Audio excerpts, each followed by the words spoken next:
നീലഗിരി ബന്ദിപ്പൂർ വനപാതയിൽ വാഹനങ്ങൾക്ക് നേരെ പാഞ്ഞെടുത്ത് കാട്ടാന. കർണാടകയിൽ നിന്ന് തമിഴ്നാട്ടിലേക്ക് പോകുന്ന ചരക്ക് വാഹനങ്ങളും യാത്രാ വാഹനങ്ങളും കാട്ടാന ആക്രമിച്ചു. 3 ദിവസം മുമ്പ് നടന്ന സംഭവത്തിന്റെ ദൃശ്യങ്ങൾ പുറത്ത്.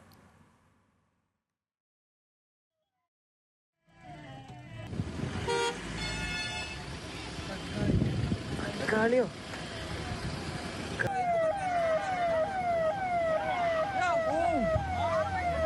Pidicho. Vandi pidicho.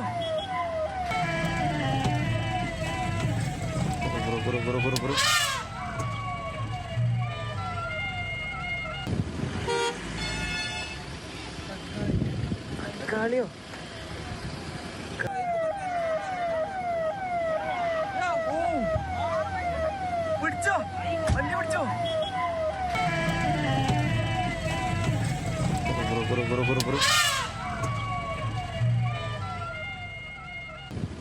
Ratheesh Vasudevan ചേരുകയാണ്. രതീഷ്, ഭയപ്പെടുത്തുന്ന ദൃശ്യങ്ങളാണ് പുറത്തേക്ക് വരുന്നത്.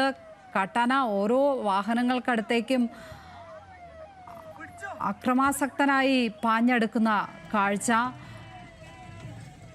ഈ പ്രദേശത്ത് ഇതൊരു പതിവാണോ? ഇങ്ങനെ സ്ഥിരം ഉണ്ടാകുന്നതാണോ ഇങ്ങനെ? ലക്ഷ്മി, ഇത് വനപാതയാണ്.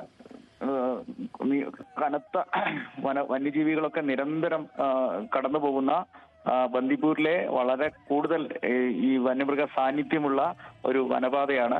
ഇതിലൂടെയുള്ള യാത്രകൾ ഈ പ്രദേശത്തെ കുറിച്ച് അറിയാത്തവരൊക്കെ ഈ ഭാഗത്ത് വന്നാൽ ഇത്തരം അപകടങ്ങളിൽ ഉൾപ്പെടെ പെടാറുണ്ട്. ഭാഗ്യം കൊണ്ട് മാത്രമാണ് ജീവഹാനി സംഭവിക്കാത്തത്. ഇരുചക്ര വാഹനങ്ങളിലൊക്കെ വരുന്നവർ ഈ ദൃശ്യങ്ങളിൽ തന്നെ കണ്ടാൽ അറിയാം, ആന ഇത്തരത്തിൽ വലിയ വാഹനങ്ങൾ ഉള്ളത് കൊണ്ട് മാത്രമാണ് യാത്രക്കാർക്ക് ആർക്കും പരിക്കേൽക്കാത്ത ഒരു സാഹചര്യം ഉണ്ടായിട്ടുള്ളത്.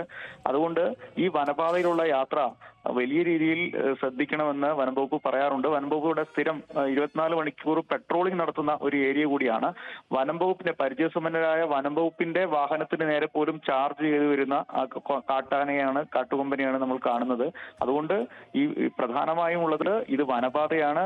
നിരന്തരം ഏറ്റവും കൂടുതൽ വന്യമൃഗങ്ങളുടെ സാന്നിധ്യം നേരിട്ട് കാണാവുന്ന, പകലും രാത്രിയും ഭേദമന്യേ കാണാവുന്ന ഒരു വനപാതയാണ്. അതുകൊണ്ട് തന്നെ ഈ യാത്രക്കാർ, ഈ വഴി വരുന്ന ഈ പ്രദേശത്തെ കുറിച്ച് അറിയാത്ത യാത്രക്കാർ, ഇരുചക്ര വാഹനക്കാർ പ്രത്യേകിച്ച് ഇത്തരത്തിൽ അപകടങ്ങളിലൊക്കെ പെടാനുള്ള സാധ്യതയുണ്ട്.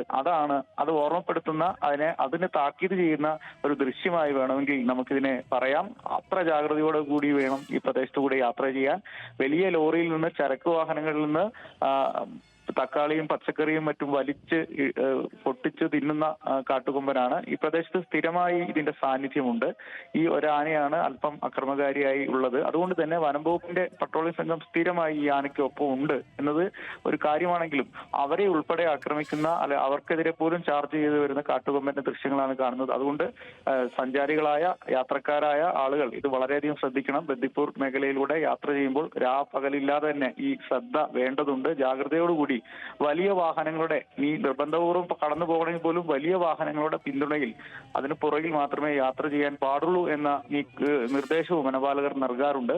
എന്തായാലും ഈ വളരെ ജാഗ്രത വേണം ഈ വഴിയിലെ യാത്ര എന്ന് ബോധ്യപ്പെടുത്തുന്ന ദൃശ്യങ്ങളാണ്. പേടിപ്പെടുത്തുന്ന ദൃശ്യങ്ങൾ, പറഞ്ഞതുപോലെ പേടിപ്പെടുത്തുന്ന ദൃശ്യങ്ങൾ തന്നെയാണ് ഇത്. അത് ശ്രദ്ധയോടെ തന്നെ മനസ്സിലാക്കിയില്ലെങ്കിൽ അപകടത്തിൽ ചെന്ന് ചാടും എന്നുകൂടിയാണ് ഈ ദൃശ്യങ്ങൾ നമ്മെ ബോധ്യപ്പെടുത്തുന്നത്.